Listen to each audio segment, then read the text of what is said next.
yung pupuntahan natin ng mga ka-discover.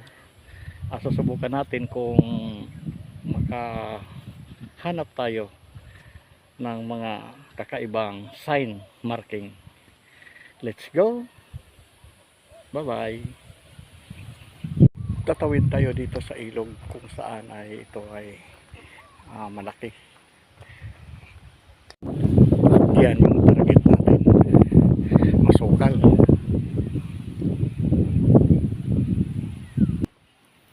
Ngayon, unang natin nakita ay meron tayo dito na ispatan na bato nga nakalaying sa papuntang bundok, kung saan doon ang target natin sa malayo.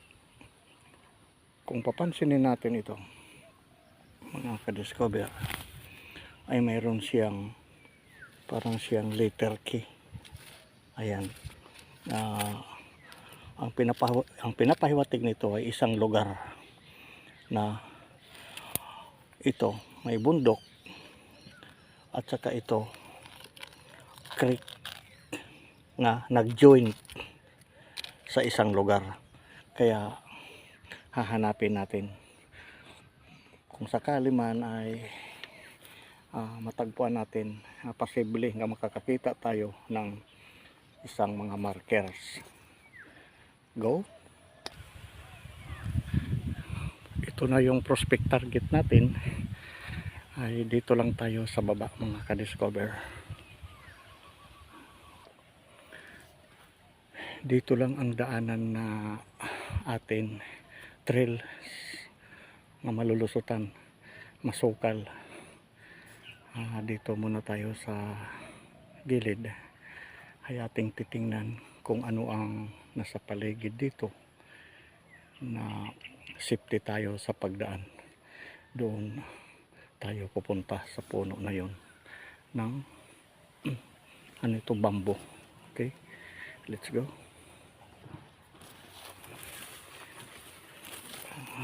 Masukal. Okay,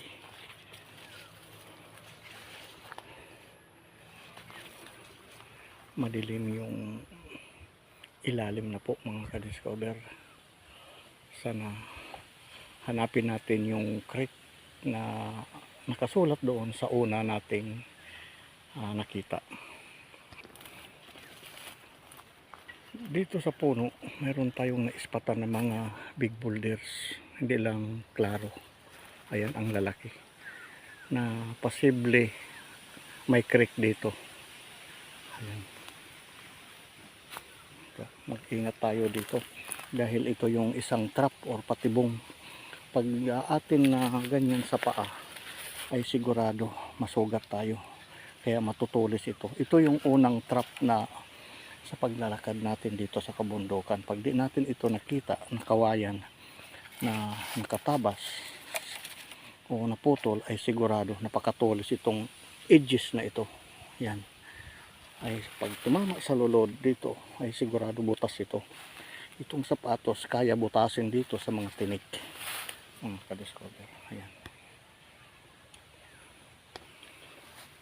Dito sa banda hindi tayo nakadala ng ng kumpas dahil nag-explore lang tayo. Ay may malaking big boulder. Ayan, mga ka-discover. At ito ay nakapagpataka. Kung makikita natin ay nakariprap itong papunta sa bundok. Ayan. So maraming marking dito. Delikado lang dahil mayroon dito naninirahan ng mga makamandag dahil nga sa malalaking bato na nakapiles. Ngayon ito yung una nating nasagupa na parang malaking ano siya, nguso ng nilalang, no? Mayroon siya dito engraved, mga ka-discover. Meron tayo natagpuan saka dito, at saka dito mayroon ng malaking mata. Ayan, tingnan natin. Ayan, oh, may lumot na. Ayan, nakapagtataka, mga ka-discover, simento. Ayan po. Kung makikita natin, mayroon ito, bato, parang halo. Malalim, ayan. Nakaganyan siya. Ayan. Nahulog. Ayan, may mga graba siya. Ayan. Makadiscover ang laki. Ulo ng nilalang ito.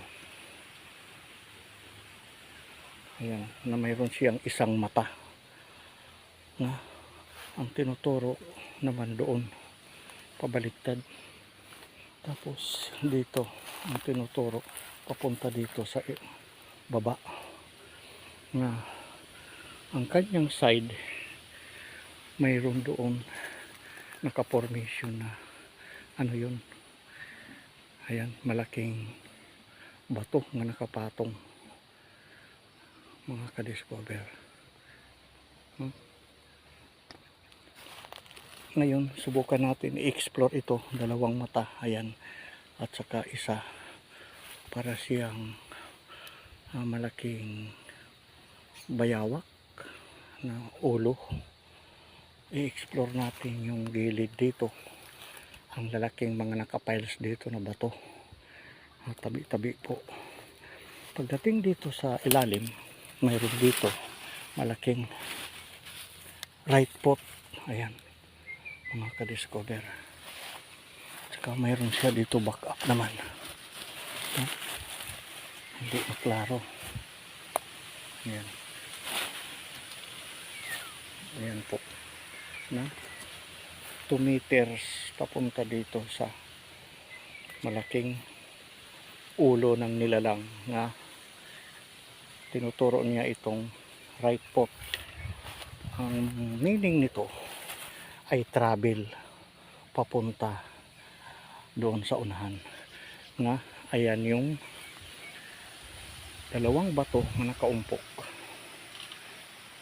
Ayan. Ngayon lalapitan natin, pero parang may naririnig ako na parang tunog ng ahas, na parang isa yan, mga ka-discover, na nasa butas, na isa yan ng sound ng snake. Kaya mag-ingat lang sa mga ganito, dahil sigurado nga nandito ang mga guard or mga patibong na dito nila nilagay, dahil nga sa malalaking bato, yung mga traps, yung makamandag. Pero lalapitan natin kaunti, parang may naririnig ako. Yan.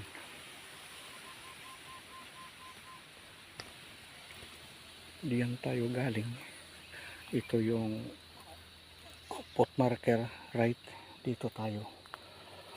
At saka mayroon tayong nakita dito na heart, mga ka-discover. Ayan, no? Klaro. Ayan, kung mapapansin natin, isang heart na ang tinuturo, ayan, na bato nga dalawa, na para siyang ano, nagdudubol ang kanyang position. Ayan. Nagaling tayo dito sa malaking mata na hugis nila lang. Ang tinuturo naman itong tulis ito. Pagdating dito, mga ka-discover, may bato, may mga butas lang ditong malalaki. Ayan, may mga siwang.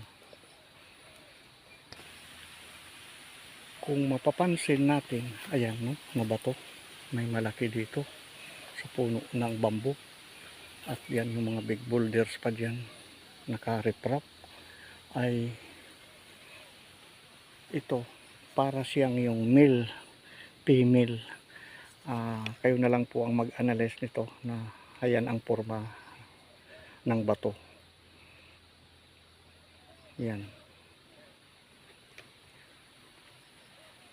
Para siyang itong nilalang din ito na hindi ko masyado ma-identify na meron siyang nakakalang dito. Ayan po, tapos ito yung backup niya na mayroon siyang patulis ganito. Ayan, na mayroon siyang naka-engrave dito. Ayan mga ka-discover na ayan ang kanyang meron siya dito letter T. Ayan yung kabila 1, 2, parang siyang number 8 Hachi, tama. Ayan na para siyang hugis ibon. Yan ang kanyang meron siya dito sa ilalim hiwa. Ayan number 7 nga continuous hair. Ayan. At saka naman ito may malaking malapad na bato na nakariprap talaga mga ka-discover. At doon sa unahan nakakamangha yung giant stone. Kung makikita natin nakapomoplad siya. Ayan napakalaking na para siyang heart. Ano lang ilang lang doon approach kasi napakasukal. Dito tayo malapad itong bato na mayroon butas, baka yun yung naririnig ko. Ayan mga ka-discover, kaya yung tao lumusot diyan na nandidiyan yung makamandag. Positive ito dahil ayan parang ito yung tunnel malalim mga ka-discover. Ayan no? Kasya yung kuha ng tao, bunganga na natagpuan natin. Yung una natin na nakita ay ito na naka-formation ng mga rock. Ngayon apartar lang tayo doon, baka may malaki talaga diyan na nakatira. Hindi pa natin alam kung ano. Dito tayo dadaan sa ating kabila. Lilipas tayo doon. Entrance ito ng kuiba sa bato. Ayan mga ka-discover. Ayan yung malaki. Kasi yung tao dyan. Yan o. Mayroon diyan sound. Baka may nakatira. No? Kung titingnan natin, nakacamouflage kinabiran ng dahon. Ang ganda. Akala mo hindi bato. Pero napakalaking bato. Nakakover lang. Camouflage. Ito yung lagusan ng sekretong kuiba. Ayan mga ka-discover. Ngayon, doon tayo galing sa malaking tinuturo na nilalang na para siyang bayawak na malaki. Mga 5 meters nga posible nga dito ang kanyang lagusan. Dahil ang bayawak or nilalang or snake na malaki ay sa butas yan nakatira. Ayan.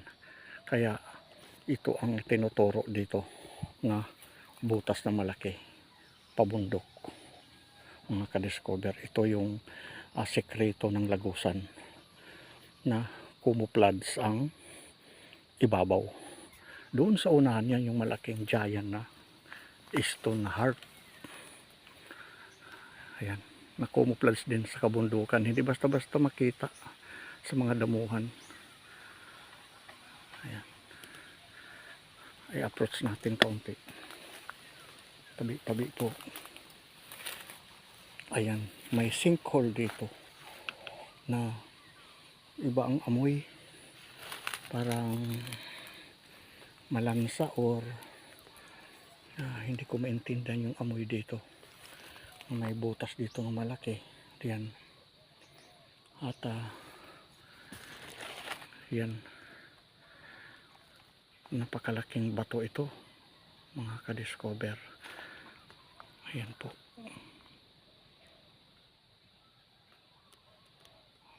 Malaking heart siya. Hindi natin mapuntahan doon dahil nga sa masukal at delikado. Dito lang tayo sa malapit, at itong bato talagang kung malayo ka hindi mo ma-identify kasi covered siya ng mga dahon ang bago pa cover concealment. Ayan.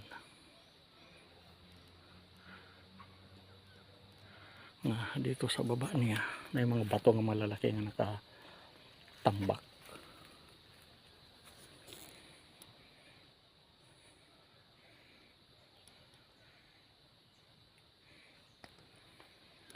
Ngayon balik tayo dito sa pinanggalingan natin. Ito yung ang ganda ng camouflage niya. Yan, bato yan. Kung sisilipin natin. Ayan. Kahit truck dyan bumangga, hindi matitibag dahil nga solidong bato. Pero titingnan natin ang ganda ng kanyang cover concealment. Na dyan yung lagusan ng butas. Nga posible, kuiba ito. Ayan. Binalikan lang natin. Ayan mga ka-discover. Kasya kung pumasok ako dito. Pero, ano yun? Parang may puti doon sa ilalim. Ang ganitong mga butas or mga damuhan ay mga malalaking snake yan. Hindi yan lalabas pag hindi magalaw. At saka ito mga ka-discover, pag makinis siya ay daanan ng ahas yan. Ayan, papunta doon. Pag makinis ang butas, positive na may ahas yan. Ngayon, aatras na tayo. At ang ating pagsasalita hindi masyadong malakas. Pag mabulabog yan, ay magdidepends yan. Baka lumabas na ito yung kanyang trap na bato or front diyan sa butas. Na mayroon dito tinuturo siya mga ka-discover. Ayan. Nga ang pinapahiwatig nito ay kuiba sa bundok. Spot map din ito sa isang entrance na cave. Punta dito, pataas daw. Yan ang tinuturo diyan. Ng malalaking big boulder. Nga diyan yung malaking front na nilalang na bato na may mata.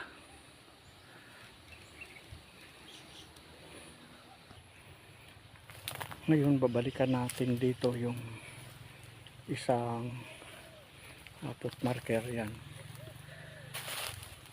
At dito yung ulo ng nilalang na para siyang malaking snake or bayawak. Ayan, klaro na ito, ang sekreto nito ay kuiba. Pag ganitong mga sign na bato na malalim ang itinutukoy nito, na mayroon dito treasure spot sa lugar dito, malapit lang mga ka-discover, na doon tayo galing, na doon yung giant na nakacamouflage na malaking heart, at saka doon naman yung lagusan. Ito na dito lang sa lugar na ito, hindi magkalayo ang treasure target mga ka-discover. Ngayon hindi tayo nakapagdala ng kumpas. Malupit sana natin kung ano ang orientation nito or setting na malaking nilalang na hugis on form na bato.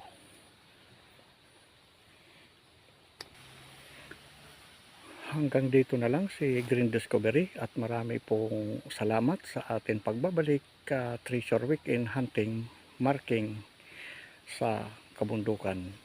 Na balik tayo sa ating exploration undiscovered. sa susunod naman muli na atin matutunghayan at makikita. Marami pong salamat. Bye bye.